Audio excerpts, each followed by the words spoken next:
Hi hello വെബീവറിൻ്റെ പുതിയൊരു വീഡിയോയിലേക്ക് സ്വാഗതം. ഈ വീഡിയോയിൽ നമ്മൾ നോക്കാൻ പോകുന്നത് ഗൂഗിളിൻ്റെ ആൻറ്റി ഗ്രാവിറ്റി എന്ന IDE കുറിച്ചാണ്. IDE എന്ന് വെച്ചാൽ ഇൻ്റഗ്രേറ്റഡ് ഡെവലപ്മെൻറ്റ് എൻവയോൺമെൻറ്റ് എന്നാണ്.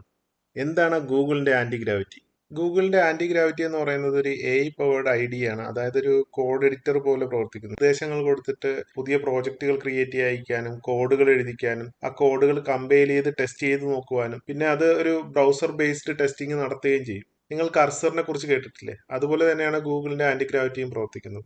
അപ്പോൾ നമുക്ക് ആന്റി ഗ്രാവിറ്റി ഉപയോഗിച്ച് എങ്ങനെ ഒരു വെബ് പേജ് എളുപ്പത്തിൽ ഉണ്ടാക്കാമെന്ന് നോക്കാം. അതിനായിട്ട് ഗൂഗിൾ ഓപ്പൺ ചെയ്യുക. അതിനുശേഷം ആന്റി ഗ്രാവിറ്റി എന്നുകൊണ്ട് സെർച്ച് ചെയ്യുക ഗൂഗിളിൽ. വരുന്ന റിസൾട്ടിൽ ആദ്യത്തെ ലിങ്ക് ക്ലിക്ക് ചെയ്യുക. അതിനുശേഷം ഡൗൺലോഡ് കൊടുക്കുക. ഞാനിവിടെ 64 ബിറ്റ് മെഷീനാണ് യൂസ് ചെയ്യുന്നത്. അതുകൊണ്ട് ഞാൻ 64 ബിറ്റ് EXE ആണ് ഡൗൺലോഡ് ചെയ്യുന്നത്. ഡൗൺലോഡ് കംപ്ലീറ്റ് ആയതിനു ശേഷം EXE റൺ ചെയ്യുക. ഇൻസ്റ്റലേഷൻ ഫിനിഷ് ആയി കഴിഞ്ഞാൽ ചെക്ക് ബോക്സ് എനേബിൾ ആയി കിടക്കുന്നതുകൊണ്ട് ഓട്ടോമാറ്റിക്കലി ഫിനിഷ് ചെയ്യുമ്പോൾ ആപ്ലിക്കേഷൻ ഓപ്പൺ ആവും. Very first time app open ആയി കഴിഞ്ഞാൽ ഡിഫോൾട്ട് സെറ്റിംഗ്സ് ഫോളോ ചെയ്യുക.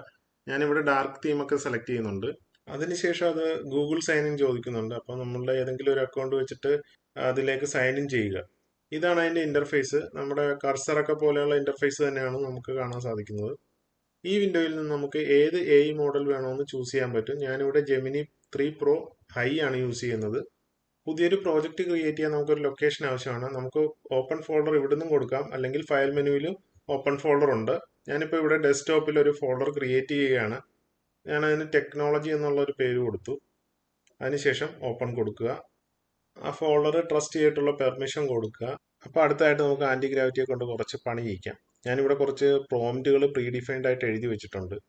അപ്പോൾ നമുക്ക് നമ്മൾ normally manually folder structure create ചെയ്യുന്ന പോലെ ആന്റി ഗ്രാവിറ്റിയെ കൊണ്ട് നമുക്ക് ആവശ്യമുള്ള ഫോൾഡറുകൾ പ്രോംപ്റ്റ് വഴി ക്രിയേറ്റ് ചെയ്യിക്കാം. അപ്പോൾ നമുക്ക് ഏറ്റവും പ്രധാനപ്പെട്ടതായിട്ട് വേണ്ടുന്ന ഒരു ഫോൾഡറാണ് അസെറ്റ്സ് എന്ന് പറയുന്ന ഫോൾഡർ. അപ്പോൾ ആദ്യം നമുക്ക് അസെറ്റ്സ് എന്ന് പറയുന്ന ഫോൾഡർ ക്രിയേറ്റ് ചെയ്യാം. ഞാനിവിടെ പറഞ്ഞിരിക്കുന്നത് ടെക്നോളജി എന്ന് പറയുന്ന ഫോൾഡറിനുള്ളിൽ അസെറ്റ്സ് എന്ന് പറയുന്ന ഒരു ഫോൾഡർ ക്രിയേറ്റ് ചെയ്യാൻ വേണ്ടിയിട്ടാണ്. അപ്പോൾ നമുക്ക് ഈ പ്രോംപ്റ്റ് എയ്ക്ക് കൊടുക്കാം. ഞാൻ എയ്ക്ക് കൊടുത്തു. നമ്മൾ പ്രോംപ്റ്റ് കൊടുത്ത ഉടനെ AI അത് അനലൈസ് ചെയ്യും. അതിനുശേഷം നമുക്ക് ഒരു റിസൾട്ട് തരും. കുറച്ച് പെർമിഷനുകൾ ചോദിച്ചിട്ടുണ്ട്. നമ്മൾ ആ പെർമിഷൻ അലോ ചെയ്ത് കൊടുക്കുക. പെർമിഷൻ അലോ ചെയ്ത് കുറച്ച് നേരം കഴിയുമ്പോൾ നമുക്ക് ആ ഫോൾഡർ ക്രിയേറ്റ് ആയെന്നൊരു സക്സസ് മെസ്സേജ് വരും. ഇപ്പം നമ്മളിവിടെ നോക്കിയപ്പം ആ ഫോൾഡർ കാണിക്കുന്നില്ല. ജസ്റ്റ് ഒന്ന് മിനിമൈസ് ചെയ്തിട്ട് തിരിച്ച് ഓപ്പൺ ചെയ്ത് കഴിയുമ്പോൾ അത് അവിടെ കാണിക്കും. കാര്യം എന്തോ ഒരു ടെക്നിക്കൽ ഇഷ്യൂ ആയിരിക്കാം അത്.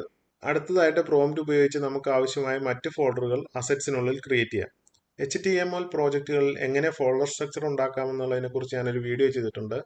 അത് ഞാൻ കമൻറ്റ് ബോക്സിൽ പിൻ ചെയ്തേക്കാം. അടുത്തതായിട്ട് ഞാൻ കൊടുക്കുന്ന പ്രോംപ്റ്റ് എന്ന് പറയുന്നത് അസറ്റ്സ് ഫോൾഡറിനുള്ളിൽ CSS, ഇമേജസ്, JS എന്നീ ഫോൾഡറുകൾ ക്രിയേറ്റ് ചെയ്യാൻ വേണ്ടിയിട്ടാണ്. ആ പ്രോംപ്റ്റ് നമ്മൾ AIക്ക് കൊടുക്കുന്നു. പ്രോംപ്റ്റ് കൊടുക്കുക, നമ്മൾ ആദ്യം ചെയ്ത് എന്താണോ ആ സ്റ്റെപ്പ് വീണ്ടും റിപ്പീറ്റ് ചെയ്ത് കൊടുക്കുക. ഇപ്പോൾ ഫോൾഡർ ക്രിയേറ്റ് ചെയ്യാം. നമ്മൾ അത് ഓപ്പൺ ചെയ്യുമ്പോൾ കാണത്തില്ല. അപ്പോൾ ജസ്റ്റ് ഒന്ന് മിനിമൈസ് ചെയ്യുക. മിനിമൈസ് ചെയ്തതിന് ശേഷം വീണ്ടും ആപ്പ് ഓപ്പൺ ചെയ്യാൻ നേരത്ത് നമുക്ക് ആ ഫോൾഡറിൽ കാണാൻ പറ്റും. അടുത്തതായിട്ട് നമുക്ക് ടെക്നോളജി എന്ന് പറയുന്ന ഫോൾഡറിനുള്ളിൽ index.html എന്ന് പറയുന്ന ഫയൽ ക്രിയേറ്റ് ചെയ്യണം. അപ്പോൾ അതിനുള്ള പ്രോംപ്റ്റ് കൊടുക്കുക. അതിനുശേഷം നമ്മുടെ index.html എന്ന് പറയുന്ന ഫയൽ ക്രിയേറ്റ് ആയിട്ടുണ്ട്. നമുക്കിപ്പോൾ ഇതിനി ഒന്ന് വ്യൂ ചെയ്യാം. അപ്പം ഒന്നെങ്കിൽ നമ്മൾ ഫയൽ എക്സ്പ്ലോറിൽ പോയിട്ട് ഫയൽ ഡബിൾ ക്ലിക്ക് ചെയ്ത് ഓപ്പൺ ചെയ്യേണ്ടി വരും. അല്ല എങ്കിൽ നമുക്കിവിടെ എക്സ്റ്റൻഷൻസ് എന്ന് പറയുന്ന ഒരു മെനു ഉണ്ട് ലെഫ്റ്റിൽ. അത് ക്ലിക്ക് ചെയ്യുക. അതിൻ്റെ സെർച്ച് ബാറിൽ ലൈവ് എന്ന് പറഞ്ഞിട്ട് സെർച്ച് ചെയ്യുമ്പോൾ തന്നെ ലൈവ് സെർവർ എന്ന് പറഞ്ഞൊരു എക്സ്റ്റൻഷൻ കാണിക്കും. അത് ഇൻസ്റ്റാൾ ചെയ്യുക. അത് ഇൻസ്റ്റാൾ ചെയ്തതിന് ശേഷം തിരിച്ച് നമ്മുടെ പേജിൽ വരിക. ഇപ്പോൾ ഇവിടെ നമുക്ക് കാണാം നമ്മുടെ CSS ഒക്കെ ലിങ്ക് ചെയ്ത് വെച്ചിട്ടുണ്ട്. CSSും ജാവാസ്ക്രിപ്റ്റ് ഒക്കെ പ്രോപ്പറായിട്ട് ലിങ്ക് ചെയ്ത് വെച്ചിട്ടുണ്ട്. അപ്പോൾ ഇനി നമ്മൾ അതിൽ റൈറ്റ് ക്ലിക്ക് ചെയ്യുക. index.html എന്ന് പറയുന്ന ഫയലിൽ റൈറ്റ് ക്ലിക്ക് ചെയ്തിട്ട് ഓപ്പൺ വിത്ത് ലൈവ് സെർവർ കൊടുക്കുക. അപ്പോൾ നമുക്ക് നമ്മുടെ റിസൾട്ട് കിട്ടി. ബേസിക് ആയിട്ടുള്ള ഒരു HTML വെച്ചിട്ട് വെൽക്കം ടു ടെക്നോളജി എന്നൊക്കെ എഴുതി വെച്ചിട്ടുള്ളൊരു പേജ് കിട്ടി. അപ്പോൾ ഇനി നമുക്ക് ഇതിനെ നമ്മുടെ പ്രോംപ്റ്റ് വഴിയിട്ട് നമുക്ക് ആവശ്യമുള്ള രീതിയിലേക്ക് മാറ്റിയെടുക്കാം. അപ്പോൾ അടുത്തതായിട്ട് ഞാൻ ഒരു ബാനറാണ് ക്രിയേറ്റ് ചെയ്യാൻ പോകുന്നത്. ഒരു ആനിമേറ്റഡ് ബാനർ വിത്ത് ഒരു ചെറിയ ഹെഡിങ്ങും ചെറിയൊരു ഡിസ്ക്രിപ്ഷനൊക്കെ വെച്ചിട്ട് ഒരു ആനിമേറ്റഡ് ബാനറാണ് ഞാൻ ക്രിയേറ്റ് ചെയ്യാൻ പോകുന്നത്. അപ്പോൾ അതിന് വേണ്ടിയിട്ടുള്ള പ്രോംപ്റ്റ് ഞാൻ എഴുതി വെച്ചിട്ടുണ്ട്. അത് അങ്ങോട്ട് കൊടുത്തു. ഇപ്പം നമ്മൾ ആ പ്രോംപ്റ്റ് കൊടുത്ത ഉടനെ അത് ആ പ്രോംപ്റ്റ് അനലൈസ് ചെയ്യും.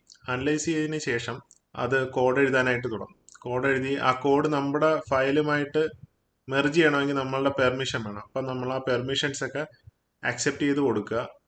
ഇപ്പം നമുക്കിവിടെ കാണാം കുറച്ച് ചേഞ്ചുകൾ കോഡിൽ വന്നിട്ടുണ്ട്. സ്ക്രിപ്റ്റ് ഫയൽ ക്രിയേറ്റ് ആയി.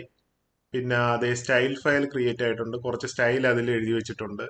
പിന്നെ അഡീഷണൽ ആയിട്ട് 2 ഫയൽ ക്രിയേറ്റ് ആയി, ഒരു വോക്ക് ത്രൂവും പിന്നെ ഒരു ടാസ്ക് എന്ന് പറയുന്ന ഒരു ഫയലും.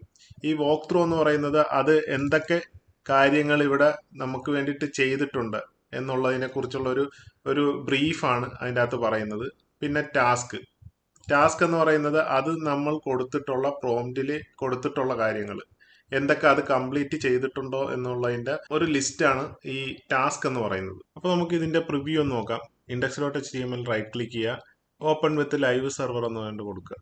അത്യാവശ്യം കുഴപ്പമില്ലാത്ത രീതിയിൽ ഒരു ആനിമേഷൻ ഒക്കെ വെച്ചിട്ട് നമ്മൾ പറഞ്ഞ രീതിയിൽ ഒരു ടെക്സ്റ്റ് ഒക്കെ ഹെഡിങ് ടെക്സ്റ്റ് ഒക്കെ ആഡ് ചെയ്തിട്ട് ഒരു ചെറിയ ഡിസ്ക്രിപ്ഷൻ ഒക്കെ വെച്ചിട്ട് ഒരു ബാനർ പോലെ നമുക്ക് ക്രിയേറ്റ് ചെയ്ത് തന്നിട്ടുണ്ട്.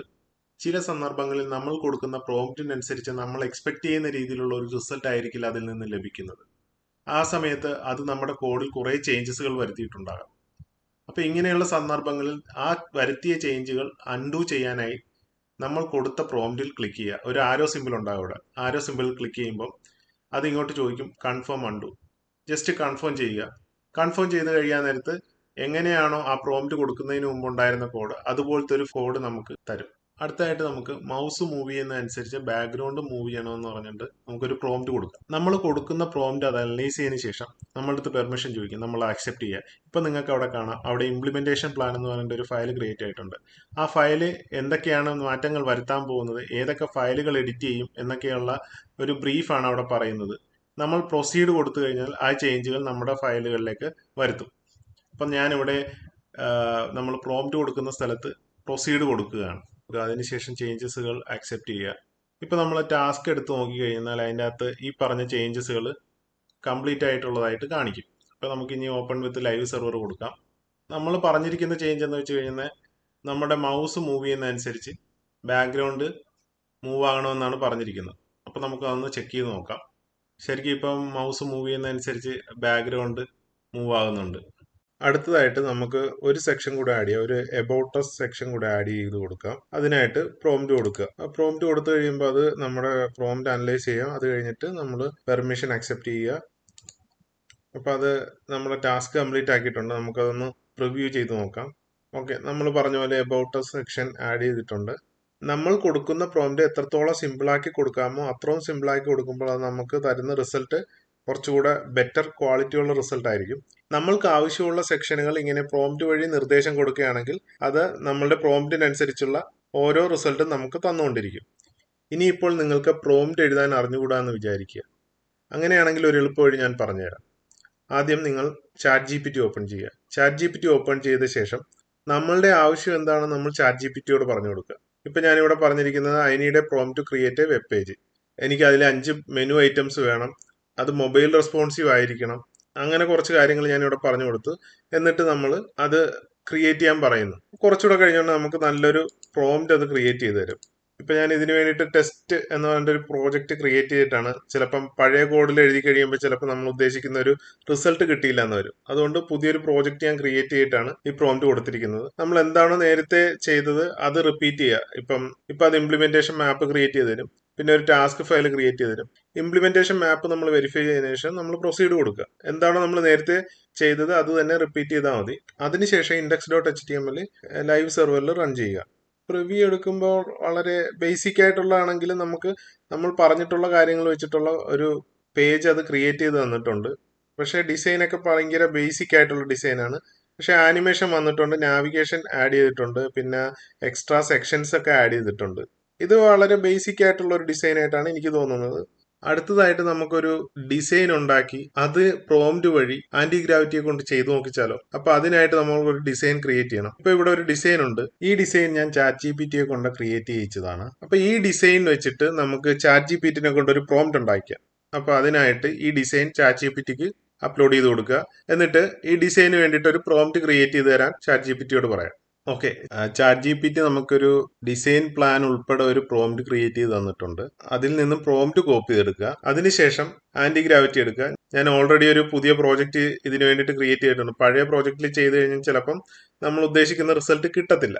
അതുകൊണ്ട് പുതിയൊരു പ്രോജക്റ്റ് ക്രിയേറ്റ് ചെയ്തു. ഇനി നമ്മളുടെ ഡിസൈൻ അങ്ങ് അപ്ലോഡ് ചെയ്ത് കൊടുക്കാം. ഡിസൈൻ സെലക്ട് ചെയ്യുക. പിന്നെ അഡീഷണൽ ആയിട്ട് കുറച്ച് ഇൻസ്ട്രക്ഷൻ കൂടെ കൊടുത്തിട്ട് ഒരു കോഡ്സ് ഇട്ടിട്ട് നമ്മൾ ആ പ്രോംപ്റ്റ് കൂടെ അതിൻ്റെ അകത്തേക്ക് പേസ്റ്റ് ചെയ്ത് കൊടുത്ത് അതിനുശേഷം നമ്മൾ നേരത്തെ എന്താണോ ചെയ്തത് ആ സ്റ്റെപ്പുകൾ റിപ്പീറ്റ് ചെയ്യുക. അത് തരുന്ന പെർമിഷൻസ് ആക്സെപ്റ്റ് ചെയ്യുക, അങ്ങനെയുള്ള കാര്യങ്ങൾ. ഇവിടെ ഇംപ്ലിമെന്റേഷൻ മാപ്പും ടാസ്ക് ഫയലും ഒക്കെ ക്രിയേറ്റ് ആയിട്ടുണ്ട്. ഓക്കെ, നമ്മളുടെ HTML അത് ക്രിയേറ്റ് ചെയ്ത് തന്നിട്ടുണ്ട്. എത്രത്തോളം മാച്ചിങ് ആയിട്ടുണ്ടെന്ന് നമുക്ക് അറിയത്തില്ല. നമുക്ക് അതിന്റെ പ്രിവ്യൂ എടുത്ത് നോക്കാം. index.html റൈറ്റ് ക്ലിക്ക് ചെയ്യുക, ഓപ്പൺ ഇൻ ലൈവ് സെർവർ കൊടുക്കുക. വാവ്, അത്യാവശ്യം നല്ല രീതിയിൽ ഒരു ആനിമേഷനൊക്കെ ഇട്ട് കുഴപ്പമില്ലാത്ത രീതിയിൽ ഒരു ഡിസൈൻ ഉണ്ടാക്കി തന്നിട്ടുണ്ട് നമുക്ക്. ശരിക്കും ഇതിന്റെ അകത്ത് ഇമേജ് ഒക്കെ കൂടെ വന്നു കഴിയാൻ നേരത്തെ കാണാൻ ഒരു ഭംഗി ഉണ്ടാകത്തുള്ളൂ. ഇമേജിന്റെ സ്ഥലത്തൊക്കെ അത് സ്പേസ് ഇട്ടിരിക്കുകയാണ്, എന്നാലും കൊള്ളാം. ഡാർക്ക് തീമും ലൈറ്റ് തീമും ഒക്കെ അപ്ലൈ ചെയ്യാൻ പറ്റുന്നുണ്ട്. നമ്മൾ എത്രത്തോളം ഒരു പ്രോംപ്റ്റ് എക്സ്പ്ലെയിൻ ചെയ്ത് കൊടുക്കുന്നു അത്രത്തോളം നല്ല രീതിയിലുള്ള ഡിസൈൻ നമുക്ക് അത് ക്രിയേറ്റ് ചെയ്ത് തരും. നമ്മൾ ഈ വീഡിയോ കൊണ്ട് ഉദ്ദേശിക്കുന്നത് ആന്റി ഗ്രാവിറ്റി എന്ന ടൂള് എങ്ങനെ ഉപയോഗിക്കാം എന്നുള്ളതിനെ കുറിച്ചായിരുന്നു. അപ്പം എല്ലാവർക്കും വീഡിയോ ഇഷ്ടപ്പെട്ടെന്ന് കരുതുന്നു. വീഡിയോ ഇഷ്ടപ്പെട്ടാൽ ലൈക്ക് ചെയ്യുക, സബ്സ്ക്രൈബ് ചെയ്യുക. നിങ്ങളുടെ വിലയേറിയ അഭിപ്രായം കമന്റ് ബോക്സിൽ രേഖപ്പെടുത്തുക. പുതിയൊരു വീഡിയോ ആയി കാണും വരെ ബൈ.